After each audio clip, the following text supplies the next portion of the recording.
Kennedy was Vincent Kennedy McMahon's middle name, and we all knew it was supposed to be Mr. Kennedy, but Mr. Kennedy himself has revealed who the illegitimate child of Vincent Kennedy McMahon was originally supposed to be. A lot of Kennedys, we struggled through illegitimate, but we got there in the end. Welcome back to Fog Wrestling.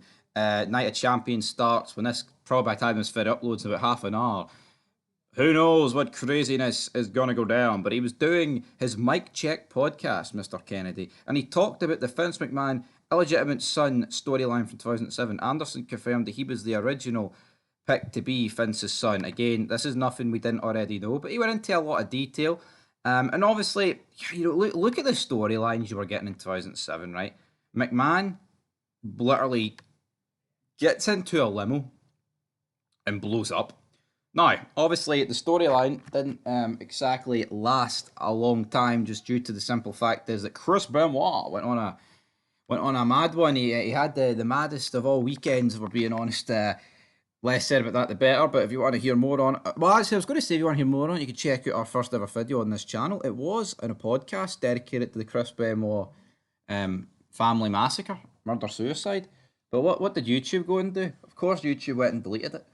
So that's unfortunate. About 85 minutes of me and him talking about Chris Benoit. Now, maybe some people have actually been lucky enough to hear it, but that audio will be completely and utterly lost. There will be no hearing that again, which is unfortunate. But you know what? That just gives you an even better reason to talk about it, because it's, as sad and as dark as it is one of the craziest moments in wrestling history, and it is Chris Benoit is a name that is edged into wrestling history, whether it's good or bad, folks. There's no two ways about it. But anyway, we'll move on for Chris Benoit. And McMahon quickly had to move on from Benoit because he kicked off that Raw by saying that Chris Benoit is a great guy. This show is dedicated to one of the greatest wrestlers that ever lived. Next night, no. But McMahon's back from the dead, and so he comes up with a new storyline idea, and it's his illegitimate son storyline. And this is what Mr. Kennedy had to say regarding the original pick.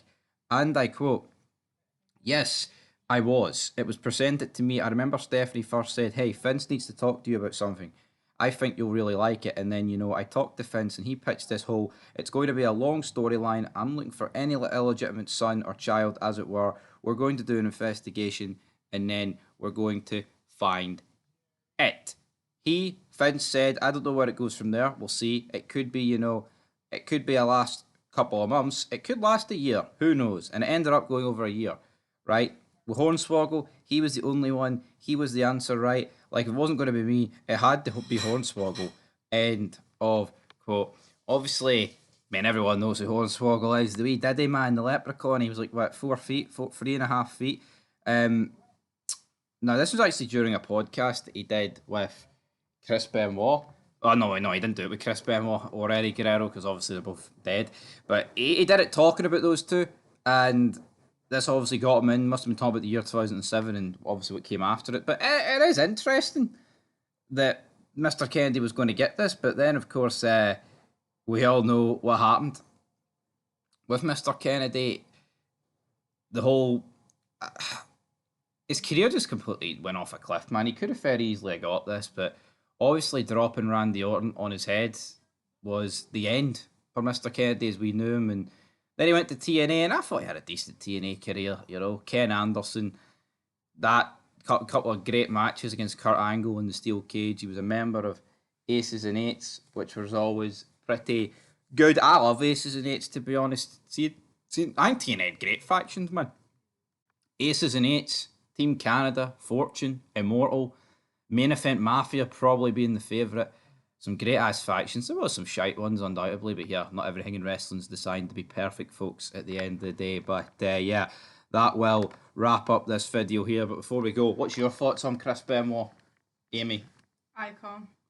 Oh, icon. Do you know what he did? Yeah. Does that make him iconic then? To an extent. Oh, I'll tell you what. I think it does make him iconic, because what he did, like I said earlier, his name is known throughout the world. Yeah. Whether it's for good or bad. Well, it is for bad now. Yeah. And I think this channel needs to revisit Chris Benoit, because what a weekend he had in 2007 in June, and what a weekend we're having in June. Indeed. Not quite 2007, 2005, folks, but that's going to do it. We're back. Maybe we'll talk about Chris Benoit a wee bit more at some point, but till next time, peace.